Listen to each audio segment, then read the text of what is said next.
बढ़ती जनसंख्या पर लगाम लगाने के लिए वर्षों पहले सरकार ने हम दो हमारे दो का नारा दिया। आम जन को इसके प्रति जागरूक करने के लिए स्वास्थ्य महकमा हर वर्ष करोड़ों रुपए खर्च कर बड़े बड़े दावे करता है, लेकिन उदयपुर के आदिवासी अंचल झाड़ौल में एक ऐसा मामला सामने आया है जो इस सारे दावों की पोल खोल रहा है। पेश है इस पर एक खास रिपोर्ट।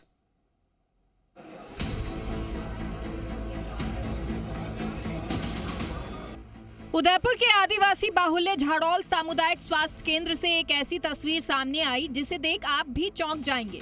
हॉस्पिटल के बेड पर बैठी ये करीब 55 वर्षीय महिला ये किसी बीमारी का उपचार करवाने के लिए हॉस्पिटल में नहीं आई, बल्कि इसने अपने 17वीं संतान को जन्म दिया है। सही सुना आपने, इससे पहले ये महिला 16 बच्चों को जन्म दे चुकी है। हालांकि उसके 4 बेटे और एक बेटी की जन्म के बाद ही मौत हो गई थी। वहीं 5 बच्चों की शादी हो चुकी है, उनके भी बच्चे हैं। हॉस्पिटल के वार्ड में जब ये बात लोगों को पता चली तो लोगों में चर्चा का विषय बन गई। में आए इधर हमारी मम्मी के बच्ची हुई है, हर 2 साल में बच्चे होते हैं। 4 तो हम बच्ची है और हाथ भाई है हमारे और 5 और बेगी। 5 तो हम पढ़ने दिए और हमारे को रहने का भी जगह नहीं है। महिला का पति बताता है कि उसके रहने के लिए मकान नहीं है, बड़ी मुश्किल से अपना जीवन यापन करता है। ये परिवार के सभी सदस्यों को शिक्षा के नाम पर विद्यालय तक भी देखना नसीब नहीं हुआ है।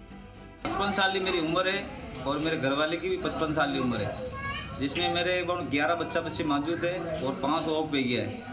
और जिसके बच्चा है मेरे बच्चा है, एक बच्चा है, 2 बच्चा, 3 बच्चा हो गया है। और ने 2 बच्चा है, 2 बच्चियाँ भी, 2 बच्चा है, एक बच्चे ने 3 बच्चे हैं। डॉक्टर्स का कहना है कि जब भर्ती हुई तो उसके परिवार के सदस्यों ने उसके 4थी संतान होने की हिस्ट्री दी, लेकिन सामने आया कि ये उसकी 17वीं संतान है। ऐसे में अब रेखा और उसके पति को नसबंदी के लिए जागरूक किया जाएगा। जो रेखा नाम से थी और यहाँ आने के बाद में उन्होंने हिस्ट्री पूछी गई थी, उसमें उन्होंने अपना 4था बच्चा बताया था।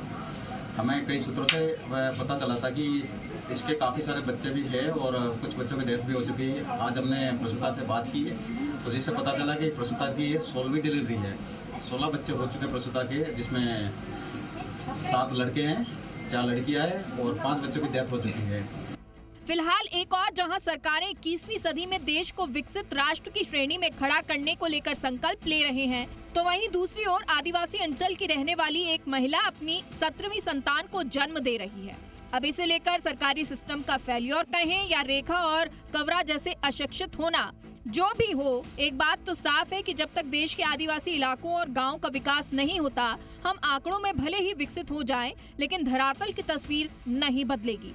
झाड़ौल से सहयोगी मुकेश पुरोहित के साथ अविनाश जगनावत, जी मीडिया, जयपुर।